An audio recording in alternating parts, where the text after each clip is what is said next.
চমৰীয়া গাঁও পঞ্চায়ত সমবায় সমিতি লিমিটেডৰ বছৰেকীয়া সাধাৰণ কামৰূপ জিলা চমৰীয়া সত্ৰ গাঁও পঞ্চায়ত সমবায় সমিতি লিমিটেডৰ বছৰেকীয়া সাধাৰণ সভা অনুষ্ঠিত হয়।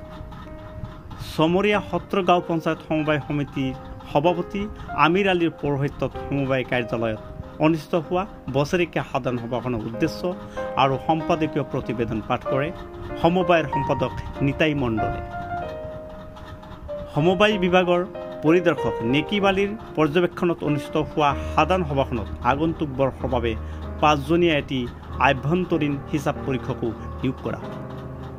ইয়াৰ লগতে সভাখনত সমবায়খনৰ পৰিচালনা আৰু বিভিন্ন উন্নয়নমূলক কামৰ বাবে 2024-25 বৰ্ষৰ বাবে জমা শিতানত 84,50,055 টকা আৰু খৰচ শিতানত 81,36,521 টকাৰ এটি সাম্ভাব্য বাজেটো সৰ্বসন্মতিক্ৰমে গ্ৰহণ কৰা হয়। কুন্তলীৰ পৰা ইছমাইল হুছেইনৰ ৰিপোৰ্ট পি সংবাদ। সাংবাদিক বন্ধু, আজি আমাৰ চমৰীয়া গাঁও সমিতিৰ বাৰ্ষিক সাধাৰণ অনুষ্ঠিত হৈ গ'ল। ইয়াত 12টা কাৰ্যসূচী আছিল।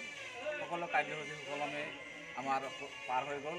আমাৰ যিটো সদস্য যিটো আমাৰ অংশীদাৰৰ অংশীদাৰ আছিল 3,541 জন, তাৰে 10% লাগে। আজি আমাৰ সভাত 400 জন অংশীদাৰে সহযোগ কৰিছে।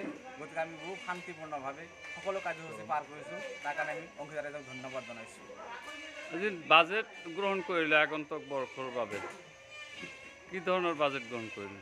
এইটো আমি ভাবছোঁ ডেভেলপমেণ্টৰ নামত কিছুমান আমাৰ কৰিবলগীয়া কাম আছে। সেইখিনি কাম আমি আমাৰ গুদাম ঘৰটো বনাব লাগে, এনেকৈ ৰাস্তা ঘাটৰ কাম কৰিব লাগে। আমাৰ ৰাজহুৱা অনুষ্ঠান দান বৰঙণি কিছু আহে, এইবিলাক দি আমি যাতে সুন্দৰকৈ চলাব পাৰোঁ আৰু বাজেটটো দি আমি বাজেটটো দি কিবা ডেভেলপ কৰিব পাৰোঁ, তাৰ কাৰণে আমি এটা সম্ভাব্য বাজেট এটা প্ৰস্তুত কৰি ৰাইজৰ মাজত সামৰি দিছোঁ।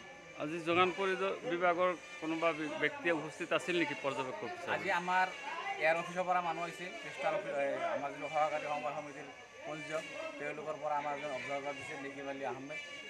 তেখেত আজি আমাৰ অবজাৰ্ভাৰ কৰিছে, তেখেত মিটিংখন গাইড কৰিছে।